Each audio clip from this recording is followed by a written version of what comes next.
When you live in a village like ours, where the sun rises and sets over the same dusty roads, where children run barefoot in the dirt, and where everyone knows everyone's business, you get used to certain things. You get used to the way the women gossip at the well, how the men gather under the big acacia tree, discussing their cattle and the latest news from the city. But there are some things you can't predict. Some things you don't expect, no matter how much you think you know your own people. Take Wambui and her husband, Muthoni, for instance. They were the couple that everyone envied. Muthoni was a respected schoolteacher in the village, a man who always carried himself with dignity. Wambui, his wife, was known for her kindness, her quiet strength, and her beauty. She had a grace about her that made you think of the tall, sturdy trees by the river, strong but delicate. Together they had 4 children, 2 sons, 2 daughters, and the house they built by the edge of the village was always lively, filled with laughter and the smell of freshly baked bread.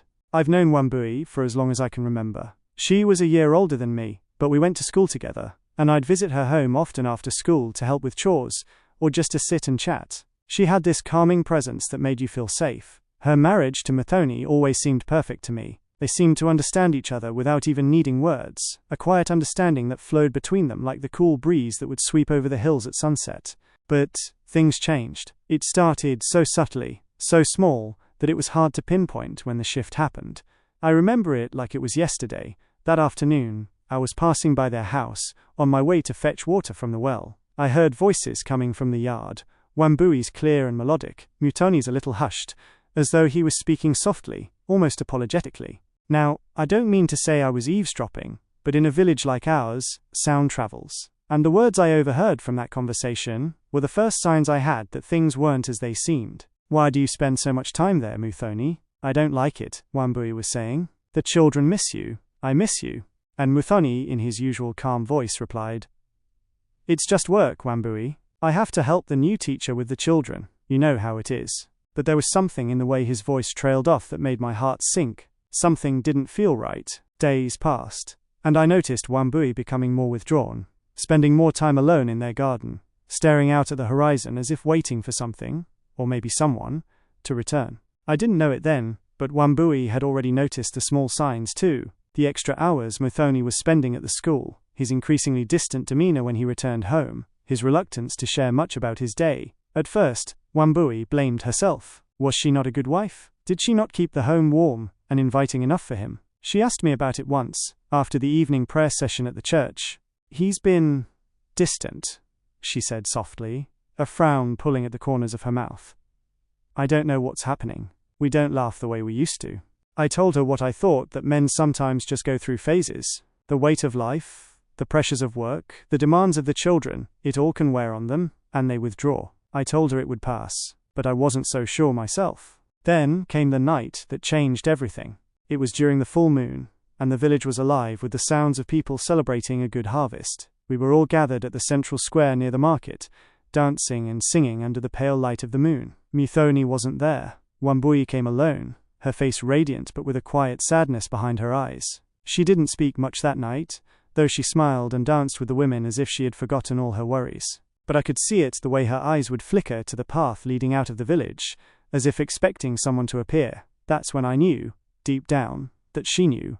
2 days later, everything came to a head. Wambui had gone to the nearby town to visit her sister, and while she was gone, I happened to pass by Muthoni's house to see him talking to a young woman from the next village over. She was much younger than Wambui, a teacher's assistant who had just joined the school in the village. I don't know what made me stop and watch them from a distance, but I did.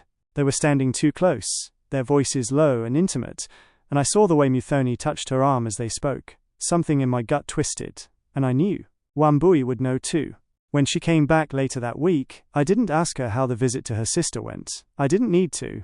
She knew, and she had already decided what to do. The confrontation happened one evening, just after dusk. The children had gone to bed, and Wambui had prepared the usual meal of ugali and sukuma, their favorite. I was sitting outside on her porch, sipping on some hot tea, when I saw Muthoni come home. He didn't look like his usual self. There was an air of discomfort about him, like he knew what was coming. Wambui didn't speak at first, just set the table, as she always did. Then, as he sat down and began to eat, she simply said, "Who is she, Muthoni?" His fork dropped.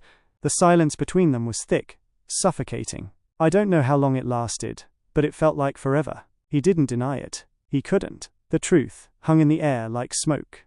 I never wanted to hurt you, Wambui, he said finally, his voice shaking. But I love her. Wambui's face went pale. She didn't cry. She didn't scream. She didn't demand an explanation. Instead, she simply nodded, as if she had already known all along. I think you should go, she said, her voice steady, the weight of years of devotion and pain settling in her words. If you love her, then go.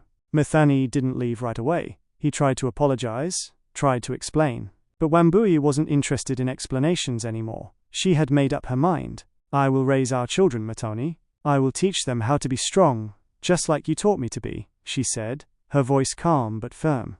That night, Muthoni left. He went to stay with his brother in the next village, but not before he gave Wambui a long, sorrowful look, as though he was leaving the only home he'd ever known. And that was how the story of Wambui and Muthoni ended. But Wambui didn't crumble. She stood tall. She found a way to move forward, to rebuild her life.